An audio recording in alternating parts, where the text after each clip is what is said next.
In today's video, I'm going to teach you how to change your profile picture and avatar on Steam.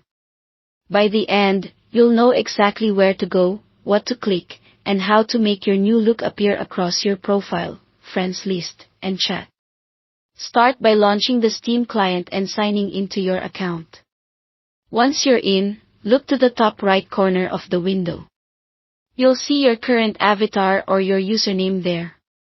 Click it, then choose View My Profile from the drop-down menu. This takes you straight to your public profile page. On your profile page, click the Edit Profile button. If you've never set up your profile before, you might see Set up Steam Profile instead. Go ahead and click that. A menu will appear on the left side.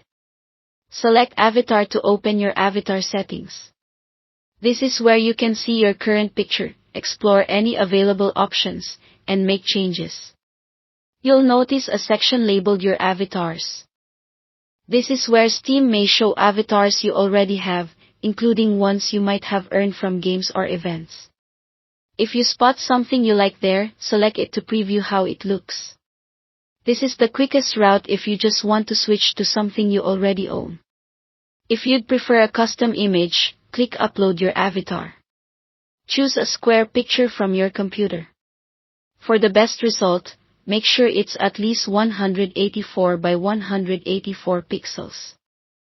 If your image isn't square, it's a good idea to crop or resize it beforehand so important parts aren't cut off. After you upload, Steam will let you adjust the crop area. Center the subject, leave a little space around the edges, and make sure it looks crisp at the size shown. When you're happy with the crop, click Save. Your new avatar applies immediately. You should see it update on your profile right away, and it will roll out to other parts of Steam shortly after. If it doesn't appear somewhere instantly, give it a moment or refresh the page. That's all there is to it. Thanks for watching, and don't forget to subscribe to this channel for more videos like these.